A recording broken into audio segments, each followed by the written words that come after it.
Everything you don't understand is explained in art. Everything you don't understand is explained in art.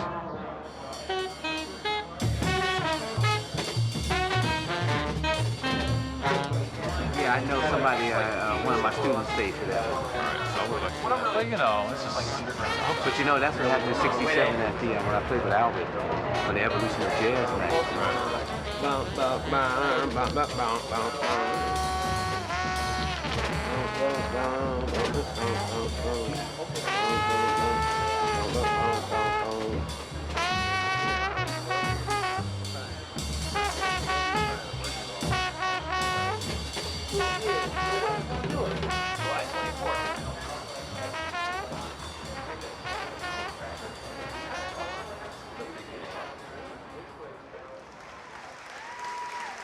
John Chakai, Roswell Rudd, Milford Graves, Reggie Workman, Amira Baraka, the New York Art Quartet.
my time. Hey, who is thee? How you doing, man? Hey, what's happening? Yeah, you know. You survived in America. Yeah, we both did. That's a hard fucking gig. Hey, babe, we got a lot I'll tell you, man. I'm telling you, that's a hard job, man. Let's call it a gift. Every day, I wonder how it's possible. Shit.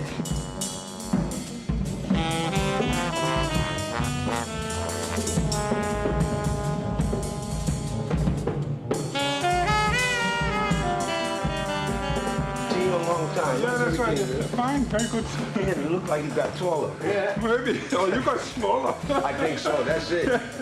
Hey, what? Taller, smaller, how you doing, man? I still got to reach up for you. Yeah, I'll come down a bit. Are you living in? How you doing, man? No, I live in California. Yeah. Oh, man, the new America, huh? Yeah, maybe. Yeah.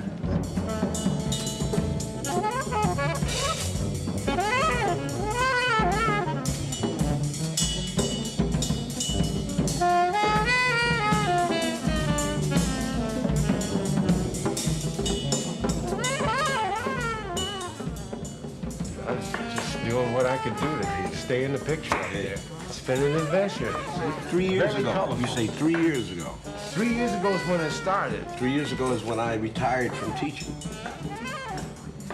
You had been teaching all of that time? Absolutely. With 5 kids, what would I do? Well, I heard a lot of things about you.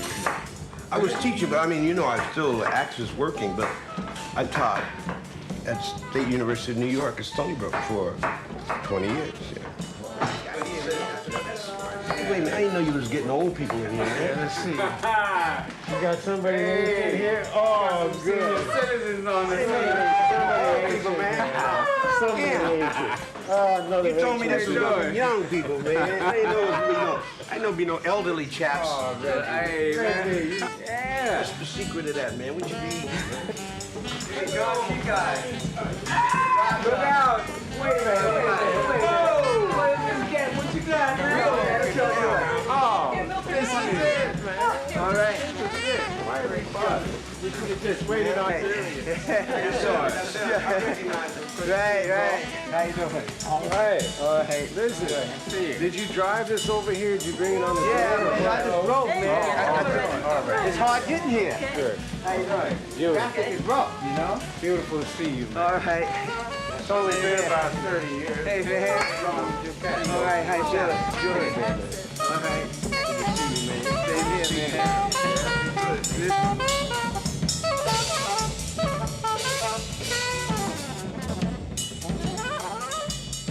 As a child of a Congolese father and a Danish mama. Saxophone playing started maybe when I was about 15, 16. I like that sound. I like that kind of soft sound of. I don't know if it.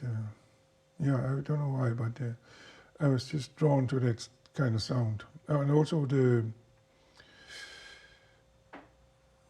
type of creativity that you could hear from people playing the saxophone.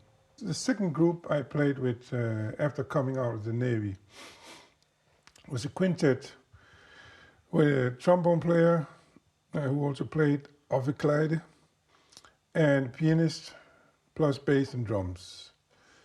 And we were invited to a youth festival in Helsinki. Groups from all over the world came and played. And I found out that there was an American group that was playing there. And that showed to be Bill Dixon with his sextet, I think it was, with Archie Shepp and Perry Robertson on clarinet, and Don Moore on bass, having visits in our jazz clubs by Cecil Taylor and Sonny Murray. Sonny and Albert, they very often came and sat in with us in a group session we had every Sunday afternoon.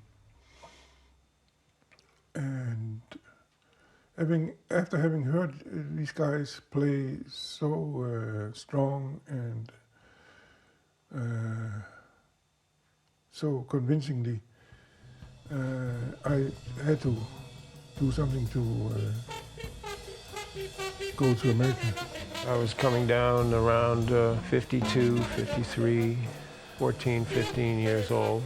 And my big idols at the time are the swing musicians and the Dixieland musicians. And I can't get into a lot of the clubs because I'm too, I don't have the draft card. I had made some friends amongst the musicians. They would bring me in. They would take me in the back way. Yeah, I got to hear good live music and improvisation on those terms of, New Orleans, Dixieland, swing. That was sort of the limit of my musical comprehension of the time anyway.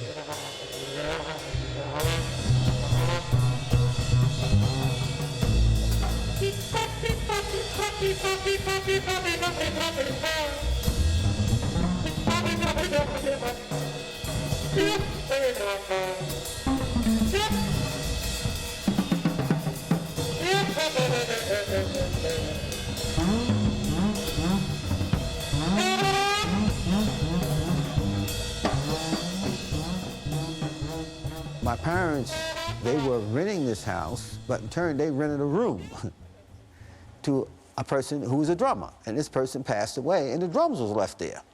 And 8 years old, I learned how to play conga drum. No, I was about 9 years old. I'd play them drums and play them drums and play them drums, and I'd be into the vacant lot areas around here, banging on cans. I got everybody, hitting on cans with me. I mean, we have the Latin jazz band. So Latin jazz is Latin jazz. That means you have a lot of jazz players in there. So sometimes the guys, man, it'd be a little slow. We'd be playing at different clubs. They say, let's play some jazz, man. I said, jazz? I want to play Latin, man, Latin rhythm to some maybe jazz melodies. So I'd get down, because I always had my cymbals with my timbales, man. I'd play that, my little left hand, man, and pat my foot on the floor. The guys would come over and say, man, you sound good, man. You should play jazz. Philadelphia was a strong artistic community. Started hanging out on the baseball field and the basketball court and with the gangs and so forth and so on, and got away from the music. But my cousin, my late cousin, Charlie Biddle, got me interested in the bass because he used to rehearse at my house. There was some group rehearsing every 5 doors, different kinds of musical groups. Different kinds of people composing, writing, involved with music. Archie Shepp moved in right up the street from me. Not too far from me, downtown was Lee Morgan and the whole Philadelphia community. Lee and Donald Wilson brothers and the Heath brothers, and the Philadelphia community was musical. All the people who grew up around, behind me, before me, influenced my lifestyle. And that's, I think, the reason why I chose this path.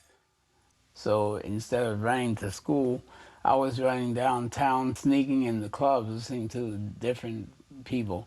Billie Holiday, Charlie Parker, Lester Young, Lynn Hope, Jimmy Smith's father, Art Blakey, the Jazz Messengers, Red Garland, Miles Davis, and it went on. As the music grew, so did my palate for listening to it.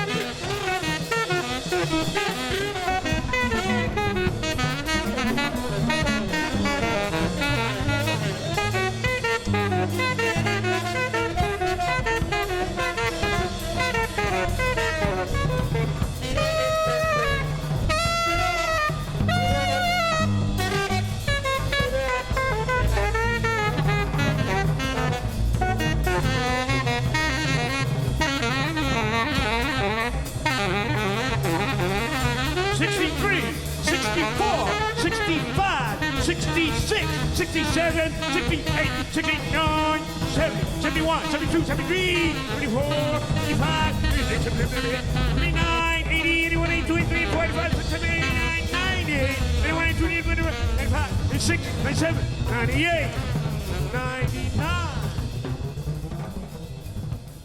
I had a newspaper when I was about 10, you know, but I only published about 7 copies because I had to write each one longhand, you know. Read quite a bit as a kid because my mother was a member of the Book of the Month Club, and so I would read. I read Richard Wright, you know. I read Frank Yerby, you know. I read you know, Omar Khayyam, you know, a lot of mixed up kind of stuff. My grandmother used to do domestic work. She'd do a rich white lady's hair, and she brought back the complete set of Dickens, H. Rider Haggard, Kipling, you know. So, you know, I would read that stuff. But it wasn't until I think I was a senior in high school, I took a writing course. Can you be saved? Is the world to be saved? Is the sunrise and dawn to be saved? What about blueness and lowness or highness, dazzle? Are cities to be saved, and by whom? Is laughter to be saved? Where will it go, if not? Do the dead smile? Can the vanished understand a joke? Will seeing be left safe, or tasting, or touching? And who will do it? To what or whom? Will soul be saved? Spirit, revelation? What about a thought? Will it be here? Where? Under what conditions? By whose permission? Bitterness, where? Ignorance, there. Understanding, where will it arrive? Will it survive? Ugliness can disappear and not reappear, as far as me want to be. Will love continue in what venue? You and I. Will we, am us, and be together in love and free? What will be left? What right? Will day stay? Will night be night? Time and space, will they be reemployed? Will there be a void? Can evil be removed and ugliness? Is them we next winds, of which is asses? Then why is question from your mouth is to you as tasses? Is the whole of what you is so ancient you can't grasp the now, which be the only real infinity? So is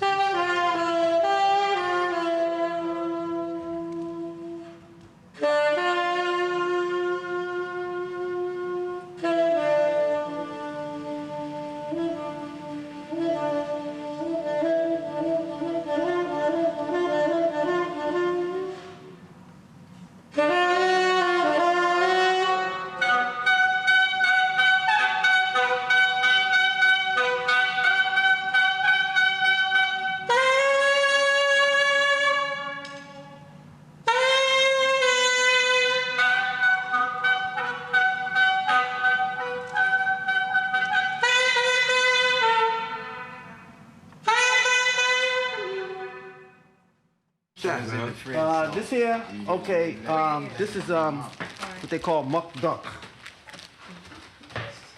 Mock duck. Mock duck. Yeah. Oh, is that soy protein? Soy. It's soy in there. It's the soy wrappings, and you know, it's just a soy drink. What I put in there with onions, and so it's a whole brew, you know. So I got to take a scissor and my scissors and cut this up. So.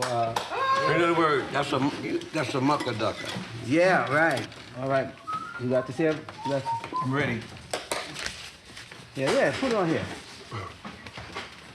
A little sucker thing here, man. And you can. It looks good, man. Yeah, give me that. You can eat that, Roswell? Oh, too late now. You invented that for you. And there's something coming behind that. He's got a chaser coming with that, man. There was an artistic ferment born of the discoveries of the 50s in the hands of Cecil Taylor and Ornette Coleman that finally spins toward a next chapter, and somehow it comes to a head within 1964. A certain part of this 1964 breakthrough belongs to a band called the New York Art Quartet. As to what we want to do in 90 minutes, you know, where we want to begin, what door we want to go in, and what door we want to go out. And then all the stuff that's happening in between is going to fill itself in. As long as we can listen to one another. You know, and give things a chance to develop. Because that's where we started, and we should be able, 35 years later, we should be able to do it that much better. I know that if I say we're going from 1964 to 1999, and I know this happened, this happened, this happened, this is happening, then I know, then I have something to relate to other than words on paper. Because I got a lot of words on paper if we want to go there. But if we're not going there, then I have to relate to 64. What? 63. Kennedy was white. No. What happened in 64, man? Yeah, 64. But can't you do it in the moment? I mean, if absolutely. If we start playing, and then if we play for 10 minutes or I don't have a problem. And then you No, take it I'm from not there. gonna do that. I'm gonna play. I'm gonna speak whenever I hear time to speak. Yeah. Whenever I feel that I can say something, I will. Otherwise, I'll just be a spectator. Yeah, but that's beautiful, you know, because whenever you come through with something, you're gonna give us some other ideas and some other place to play.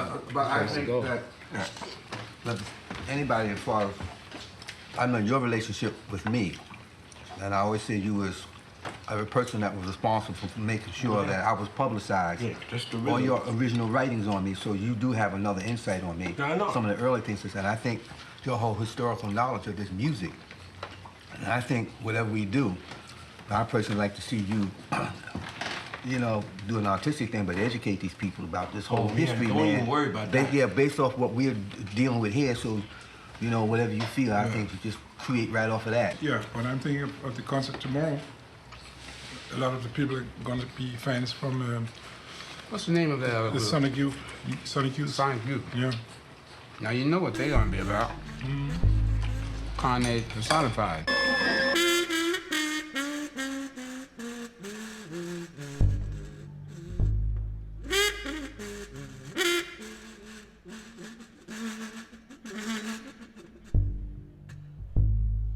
I had a friend, Buell Neidlinger, and also another friend, Steve Lacey, and they roomed together on Bleecker Street. At the time, they were working at the old Five Spot with Cecil Taylor, and had recently become, you know, a place with music.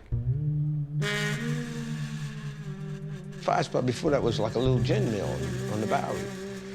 Cecil actually was the one who sort of turning it around, because he started playing based on the fact there was a whole lot of painters who had lost over there who would go in there and drink. See, I was working with Cecil Taylor for 6 years in the 50s, from 1953 to 59, while I was also playing society gigs. I had my own band. I was working with Gil Evans.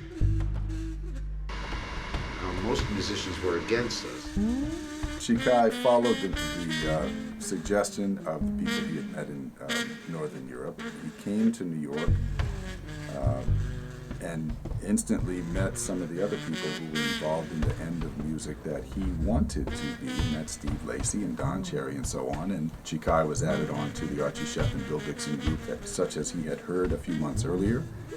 And when that group turned a corner as 1962 went into 1963, he was one of the foundational figures in a 5-person group that called itself the New York Contemporary Five. Roswell Rudd wanted to envision that he could create his own music and wanted to set it up for a small group. And so here were the sort of flint and steel that led to the thing, that John Chikai and Roswell Rudd knew each other, proposed a band, connected it, and that's really the fulcrum for there being a thing called the New York Art Quartet.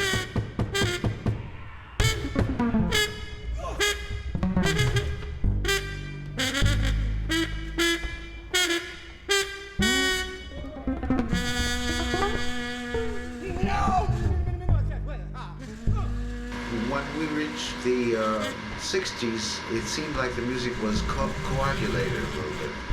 And we had to really struggle to free it up again. But in order to keep that freedom, we had to make several revolutions.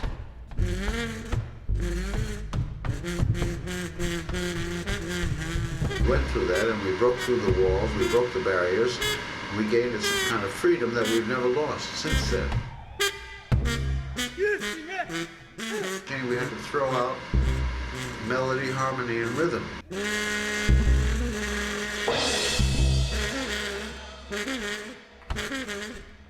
See, we found a certain freedom, and Roswell wanted to capitalize on that freedom.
who knows you only by disc, and they're happy to know you on stage? Yes, they are. They are happy that we can be heard live. And some 35 years later, tells a different story than it did in the 60s. You can hear the growth. You can hear the wisdom. You can hear the future in what we do, as well as the past. How long is it each? Is it conducted? You conduct each? No, it just happens organically. Oh, wow. Like the whole band plays up, like somebody plays, he starts with that whole tone, and once that whole tone starts, the whole band starts to unwind to the top. And then at the top somebody gets bow, triple it, bang, and the bang hangs over to the first group. So which one of y'all can say you played with John Coltrane? But which one of y'all can say you played with John Coltrane? That's ancient motherfucker. When you was 12 years old playing with him, yeah, but you were there. You were there. I was there, yes. You were there. You could have been 12. I was there as a baby. I was there as a baby. I remember somebody had my hand as my baby too. He was a baby. You look old to me. I say many people that old shit, they play with Trey. Well, how old was you then, Reggie? How old were you? 21. I find it hard finding people who even heard Train. Nowadays, people in my generation nowadays, never even heard Train. Yeah, people don't even know. Ain't that something? I never heard Train. Ain't that something? No, that's wild. But you know, like we talking about the That's the thing to hear somebody in person and not on record. You see, that's the biggest difference, man. We were crossing paths often musically. That's how we knew one another. That's how we became familiar. All of my peers and his peers were closely knit, very much in contact, so we had a lot of communication. The legacy he left for us is very important. It's very much to be reckoned with as far as the world is concerned. When I first started working with him, naturally we were all about developing this legacy together with him, and he was the forerunner. So that was like a very important stage of my development, a very important matrix as far as our communicating and as far as me getting information and a message from him. Joe Gricky's a tenor saxophone player, okay? And we still communicate. I mean, we go back to high school. He went to a different high school than me, but we had one of these little social clubs in high school. And Joe was playing tenor, but Joe was more tuned into jazz and so on and so on. And John Coltrane was one of the guys he liked, man. So it must have been 1961 and 1962. You know, I'm still doing my Latin jazz and all this stuff, man. Now, 1961 to 62, he said, let's go to this club and hear some jazz, man. And it was in the neighborhood here, a place called Culper City. And so he said, we're gonna go check out John Coltrane. I didn't know who the heck John Coltrane was, man. It didn't mean nothing to me. So I go into Culper City, man, and I said, you know, I'm feeling the club because it looked kind of sophisticated, this jazz, kind of middle-class community out there, man. And I said, we sit down there, and he got the best table, man. He got the table right in front of the bandstand. We sitting down there, man, and I'm checking this jazz out, man. And then he said, yeah, man, that's the best drum in jazz. He said, that's Elvin Jones. They played my favorite things, man. And being right on top of it, you know. So Elvin was loose. Elvin got loose, man. So I listened, man, and I said to Joe, I think I'm gonna play me some jazz drums, man. Because the way Elvin was playing was a little more looser than all the other guys, man. But the thing was, what struck me with Elvin, because Elvin, man, got such a great feeling for how to handle triplet rhythms or triplet beats, man. That sunk right into what we were doing, man, all this triplet stuff in African drumming. So I went down the block, man, and I knew one of my younger friends, man, who had a drum set. I said, man, can I borrow your drums for a few days? And I wound up, man, over a month. He was begging me for them drums. I didn't want to let them drums go, man. Yeah, well, the first person I went to see was Archie Shepp. He was very friendly and helpful, willing to show me things and tell me about other musicians. But I was so green and inexperienced at that time, and also shy, and I knew very little about American life. So when I came to the Lower East Side for the first time, and saw how people lived there, then I was very surprised, because I had imagined that people that can play that wonderfully, they couldn't live like in very poor neighborhoods.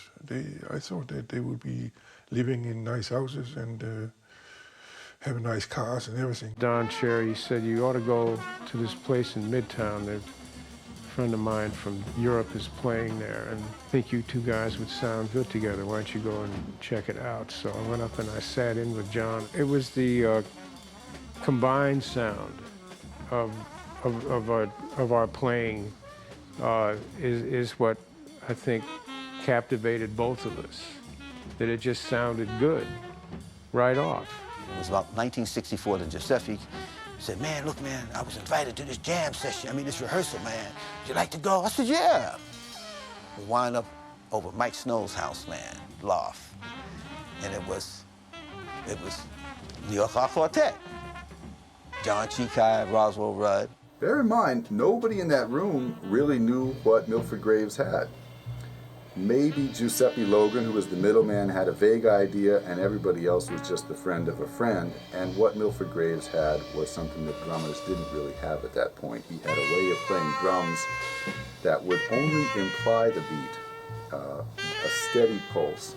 He was playing on a drum kit some very complex figures that he had learned and adapted from hand drums and from timbales, from the Latin music that he had been playing only a few years before. We had an intuitive kind of sense about what it was that we wanted to do and where we wanted to go, and that didn't happen before we found Milford Graves. Because I was like a different kind of oddball kind of guy the way I was playing. Graves had this polyrhythmic ability that I didn't hear so much in Murray's playing, and that was just me, something just up my alley. All I know is just that it felt like, man, I was just open to do what I wanted to do.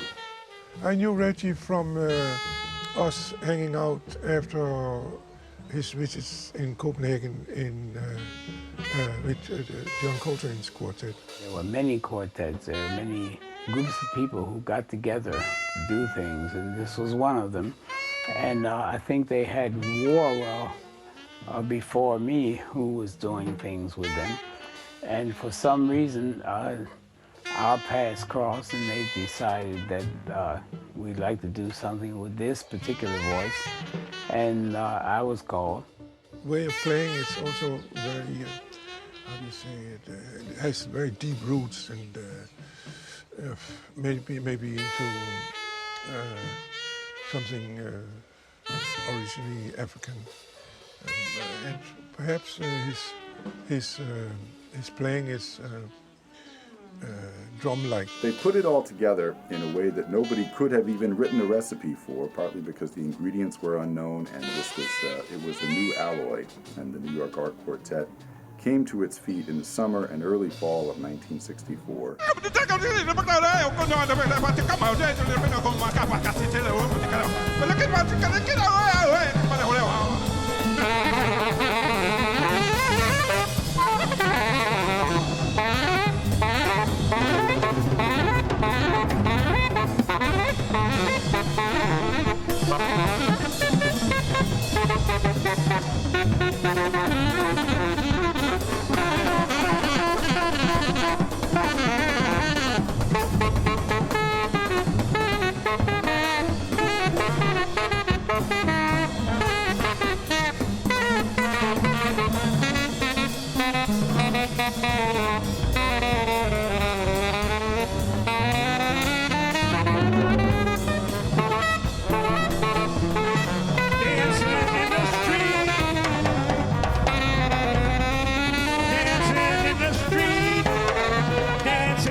playing is the whole thing for me. I can't do anything else without there being some playing, you know?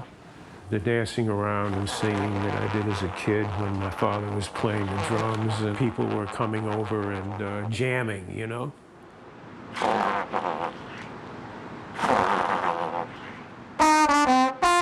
You could say that the world is a confusing place. What I get from playing is clarity. If I can do enough of the world and enough playing, then I have a very healthy duality.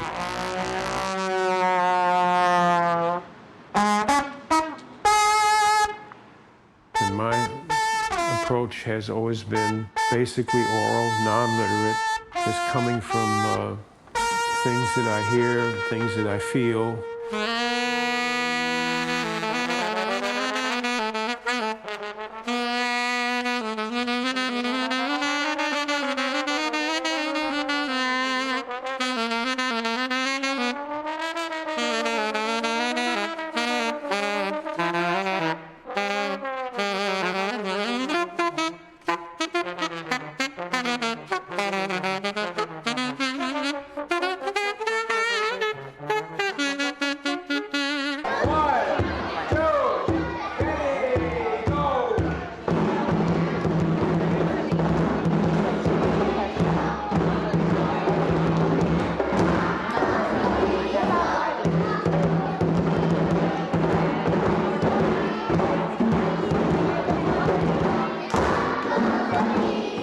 It's been part of my life because I'm from a family who did the same thing, who always gave back something to the community.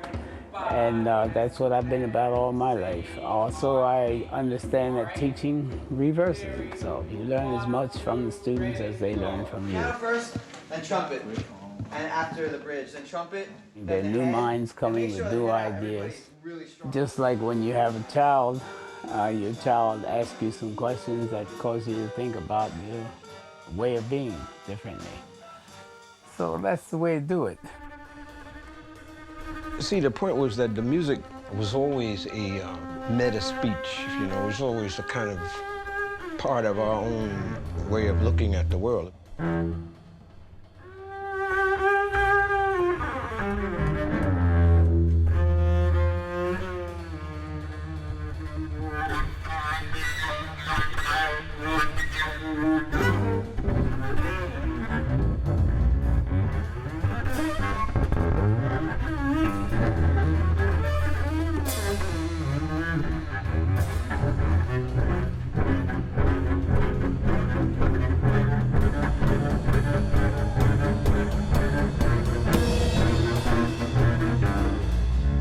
There's a way of looking at the New York Art Quartet to say, here is a step not only into a new variant on what the jazz impulse was about, but into something that probably wasn't going to be safely called jazz music.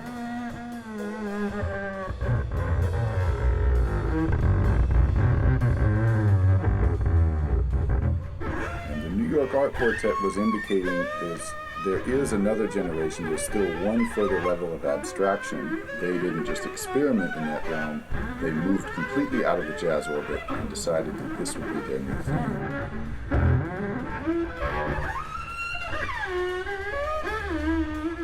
We had a compatible feel. After a while, some themes, textures, things that we conceptualized and wanted to happen over again and over again. At the beginning, it was just about experimenting, playing off each other. It gave me an opportunity to feel like I was smart. You know what I mean by smart, man?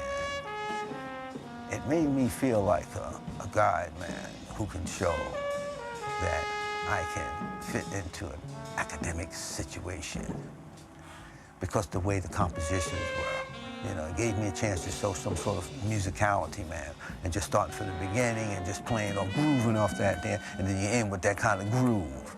You know, it gave me an idea to make these changes this way, that way, man.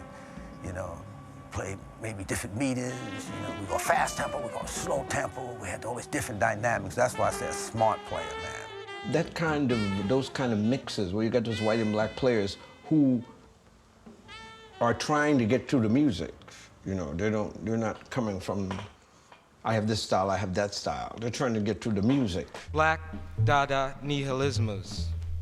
Against what light is false, what breath sucked for deadness.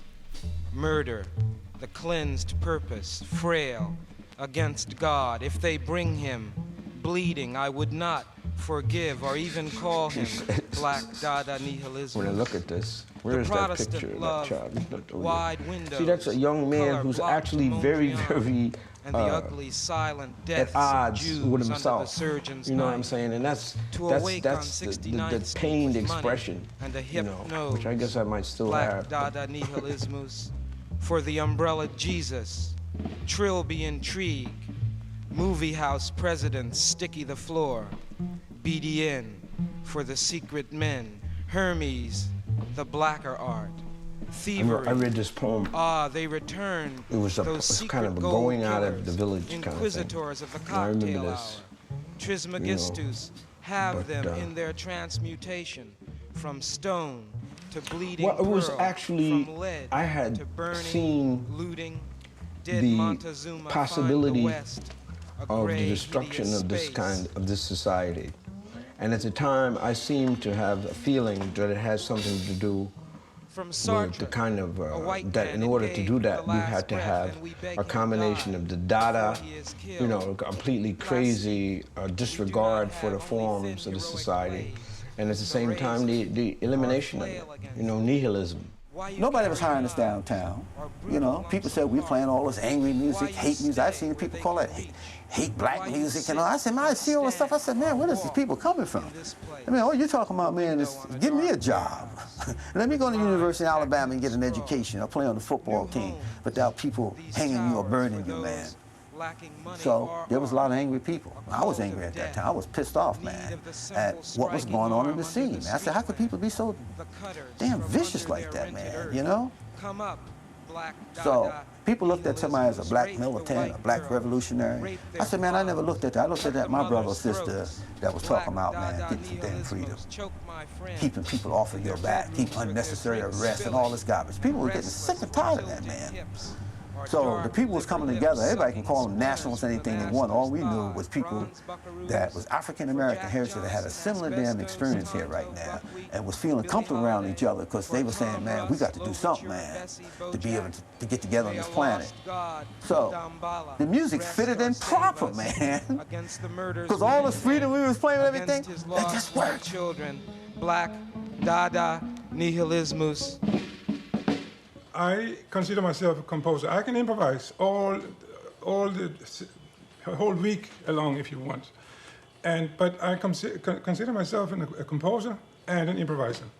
And in terms of the future of this group here, then I think that I can only continue under all circumstances if I can be myself. And that means I'm half a composer, I'm half an improviser. That's the only way I can continue with the group. I'm ready to improvise tomorrow and in studio, totally improvisation. But then after that, if you want to work with me in future, that part has to be in it. Otherwise, you have to play some of your tunes. Yeah, like it was in the old days where we played tunes and improvised. So that's the way I can work. Otherwise, I'm not functioning as myself. But you know what, though? See, there's two sides of that, John. There's sometimes you can be a band leader, man, and you can say, okay, I have my music, I want people to play with me. But sometimes you can have 4 people that can be band leaders. You know? Sure, and I think it's sometimes, you know, when you get to be a certain point in your life, that's why certain people don't come together. Because they're going to refuse to be told what they want, how to be played. See, and you say, I don't have a problem, you see. And I'll tell you when I have problems playing with other bands. Mm-hmm. When I do something and somebody writes something for me, and deep down inside, I don't want to play that. I don't think I want to be represented like that. I think I have my own ability to interpret something like that. I'd rather for a person to say, this is my music, man. Mm-hmm. You know. put some drums to it for me. You know, because I would never call any one of you guys to say, this is the bass part, this is the horn. I wouldn't do that. You see, because I have enough to believe maybe Reggie say, Reggie, this is what I'd like for the drums. You got the bass line. You write that bass line. This is my idea. You know, we're going to talk about personally what we want to do. You know, if something like that I would want to have that option to say, well, beautiful, man. I can deal with that. You know, but at the same time, I said, man, I don't think that. Yeah. I don't feel that line. I don't feel necessarily what. It's always there. I'm saying that should be open. That's always you know, open. But in my time, I've never said you have to do this. Yeah, no, that's what I'm saying. That's not the question. Because that's what stops different musicians from getting together. Because everybody wants to be the band leader. Oh yeah. And that's why certain groups, I don't think, certain groups that should be together don't get together, or certain musicians that I think that should really come together and make some strong music. This is the uniqueness of this group, that we have been on the collective level without the ego shit into it. This is what the critics always have talked about, that the uniqueness about this group is the collective spirit, you know. More so than any other groups where it's always one guy that is standing up front, you know, and the other guys are backing. Because when we are definitely composing, man, when that spirit of the moment comes, which is extremely difficult to compose right on that spot. You don't doubt that I know that. Huh? Yeah, I'm just saying, but the way you said that you're both. What I'm trying to get across is that sometimes you sit down with a keyboard and you write some scribbles and you put 5 lines together. That's called composition, you know. You call it composition, we don't have any other words. It's on paper and you can write out the parts. And so what shall we do? I mean, this is a long, old-fashioned thing that we have here as a tool. So I don't think they should be in conflict necessarily. No. Greatest improvisers I know was playing with Duke. I don't think they have to be in conflict. The question is what's the balance that you want? Hey, you know what? I make herbal formulas, John. And I learned a long time ago that no matter how creatively I think or spontaneously I think on the spot, I write them down. Yeah. Because one time I wrote a formula at work and I couldn't remember what the heck I put in there. Okay. So it taught me something. Sometimes you make a hit, you don't want to ever forget that one. So nothing wrong with, if you got something, John, and it's sticking in your head, you hear that. And it's beautiful, you can say, man, I want to play this the rest of my life. And I want you guys to play this too, because it turns me on. If you come to me and say, John, this is my tune, man, will you guys play because it turns me on. I'm not going to say no, John. But if you ask me to play something on there, John, I'm going to say, John, I don't think I want to do that part, John. Did you see the drum parts? No, I'm just saying. I'm just telling you, you know, I have no problem with that. Certain things we will do over and over and over again. Whip them compositions out. Whip them out. Whip them papers out. Where the composition? Now, y'all must have them hid up under the table. Whip them out. How does it always start, man?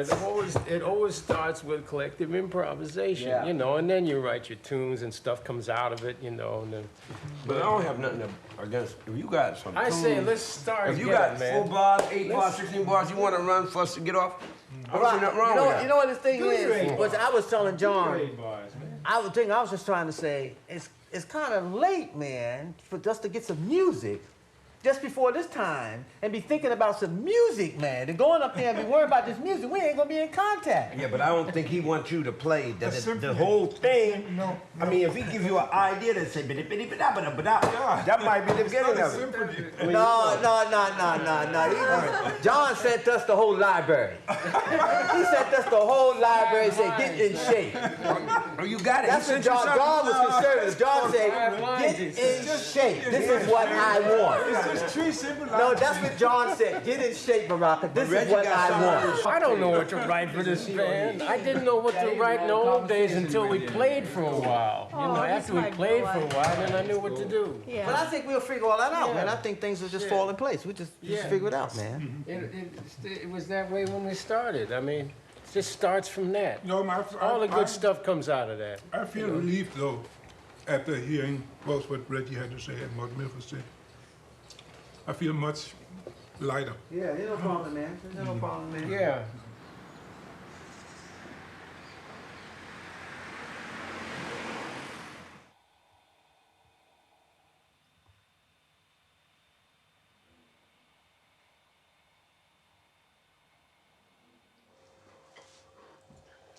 Yeah, I live in Clara.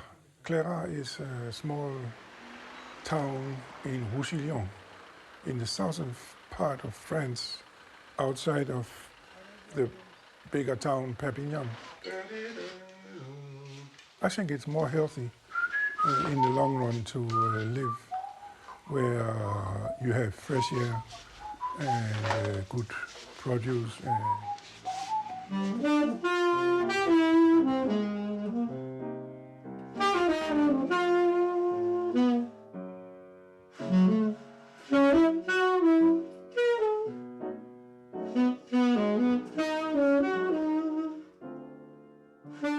And then coming back to Denmark to a totally different tempo and much lower degree of concentration of artists and much lower degree of activity and vitality in the artistic life. Then it was a kind of what do you call it? A down trip, you know. It was, all of a sudden it became very quiet. At a certain time I got so frustrated with the whole thing that I went and made a demonstration at the Danish radio. Here comes this jazz musicians and jazz musicians into the big dining room or cafeteria of the Danish radio. And then he took what do you call it, a barrel of glasses from the. It was self-service, so there was a lot of glasses. He took one of these lot of glasses and smashed them down on the floor, and everybody was looking. What is this man? What's he doing? He thinks that conditions are so bad and it's impossible to get work. I don't want to play here. And then he took his saxophone and smashed it on the floor and stamped on it so it was totally flat. And newspapers were writing about it. In the radio, jazz radio, some guy was laughing at the incident. He thought it was very funny and made fun of it. And then the other guys, they got back at him and saying that he couldn't permit himself to make fun of this artist. He was, you could easily see that this guy, he was having a hard time, and I guess it wasn't the time to make fun of something like that. You know. So they were discussing back and forth. The whole thing resulted in that they got together at the radio and invited me to make a long series of programs. That group we started there became to be called Cadentia Nova Danica. That means the new Danish cadence.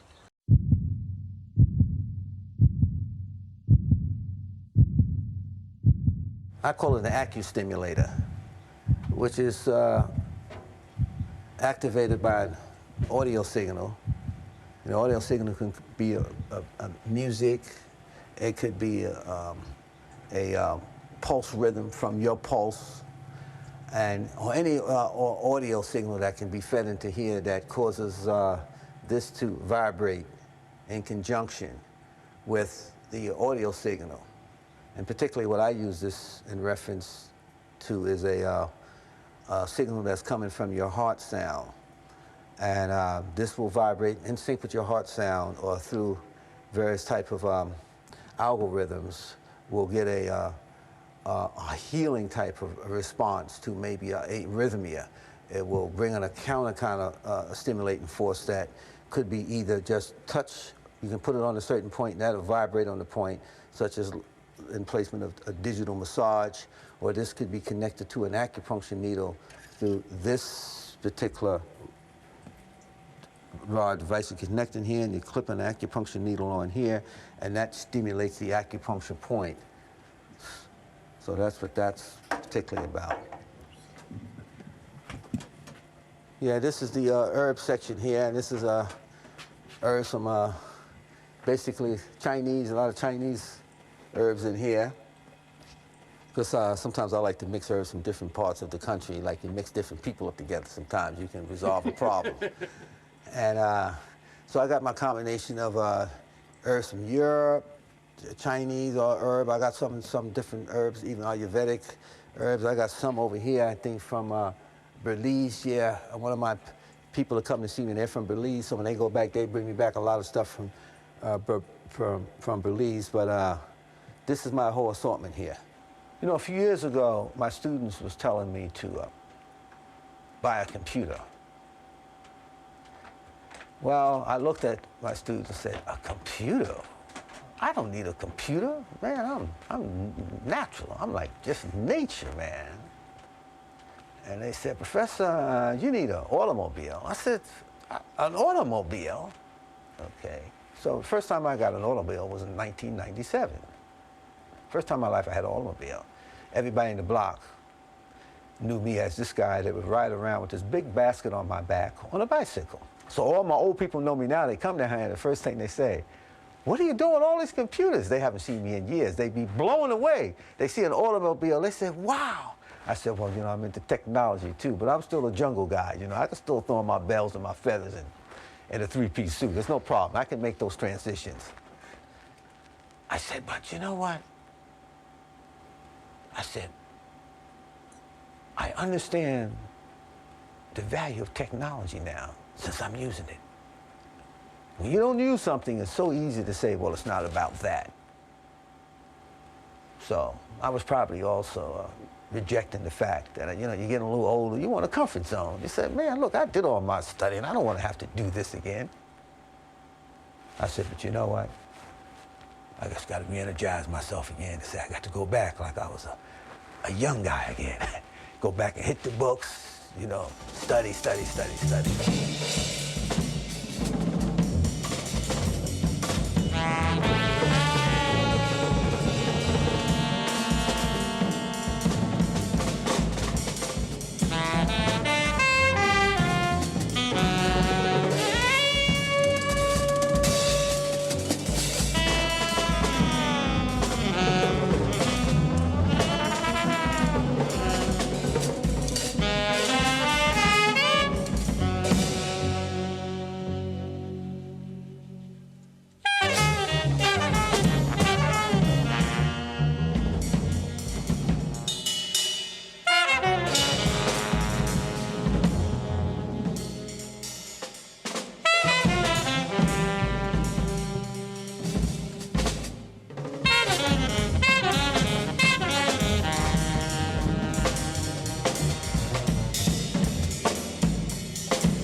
There was a break between the generation ahead of us and ourselves.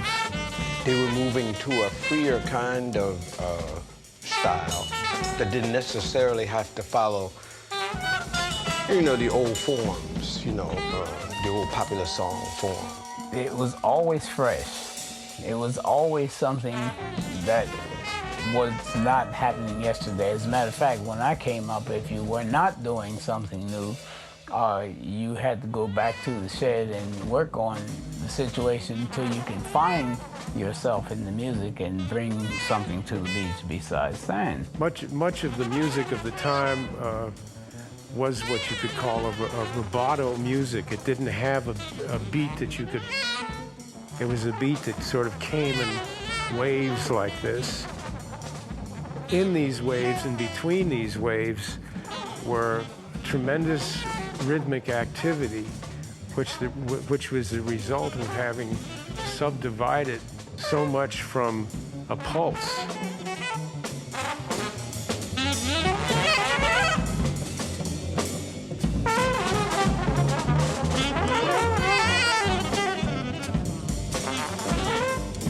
And we were doing the same thing harmonically. We were extending and substituting and suspending the harmonies in a similar fashion that the rhythm was being subdivided.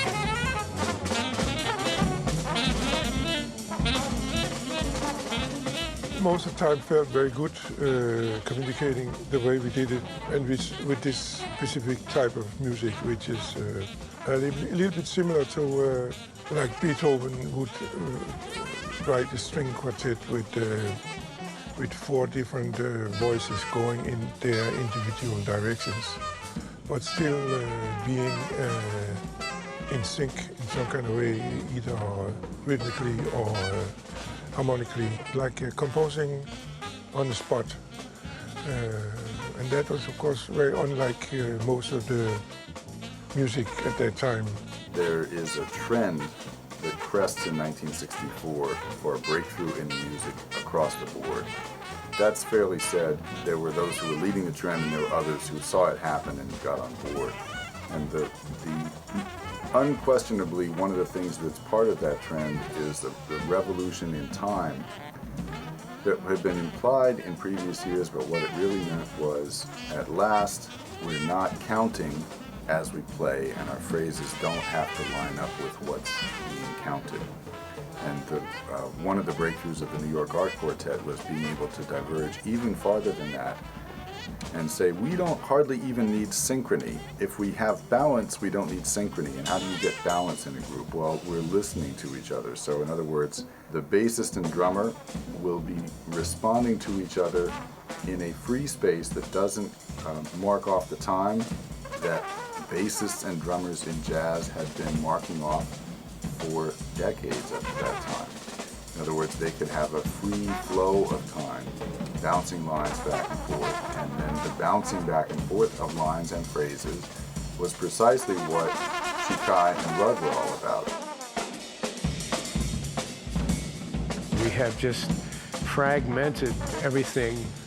We have finely chopped everything and remixed it to a point where it's on another level harmonically and rhythmically, but it does have a thrust, and it does have lift, and it does have a shape harmonically. They're floating. They're floating in such a way that they're not, they don't feel a responsibility to engage with the melody of the tune on a precise schedule. Rather, what you find Rudd and Chikai doing, because they love to take a figure and hold it up to the light and examine it, is they'll bounce around a figure, ricochet it maybe, either between themselves or pressing it out one time, another time after that. There was not always totally successful counterpoint we did. It didn't sound very good, but that's the chance that you take when you improvise freely. I mean, you're talking a time when countries were gaining their independence. You know, you're talking a time of Vietnam War. You're talking a time of civil rights movement, you know. And it seemed like it was a time when there was a need for people to come together. So more than somebody saying they were a painter or they were a musician, like, it was like people just relating to people. And being a painter, musician, or dancer, poet, that was like a secondary thing. I know that a lot of the people that I would be around, I'd speak, or I'd see in the streets, is that I related to it more as like another person that I like to talk to, instead of saying I'm talking to this dancer or that poet. And I think that's what got people together. Something that I had never really experienced before until that time, and it was not something that I could have created myself. I needed these other people to make it happen.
Reggie Workman on the bass.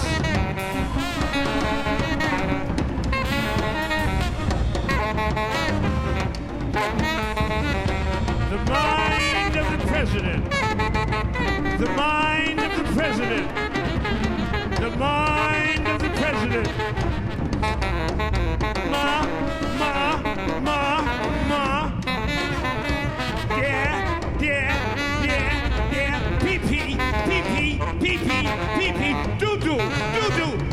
The mind of the president. Mama. Dada. Pee-pee. Doo-doo. Where?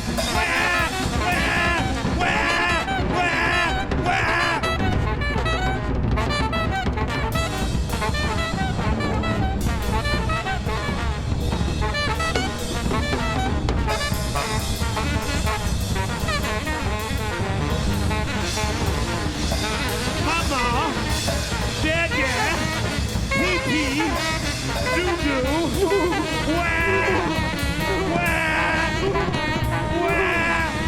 The mind of the president, where? Mama, Dada, pee-pee, doo-doo, where? Kill!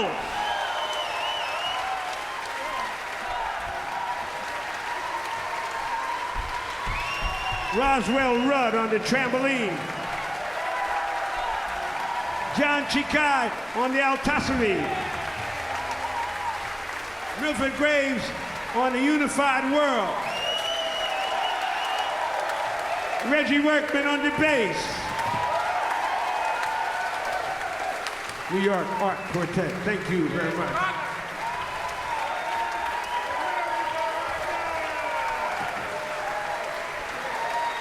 Emily Baraka.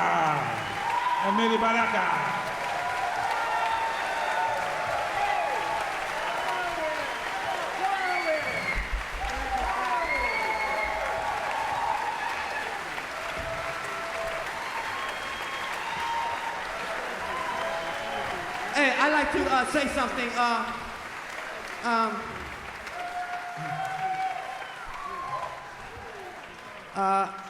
I can't leave here without saying something. I've been constantly bombarded with a lot of questions. What do you think's going to happen?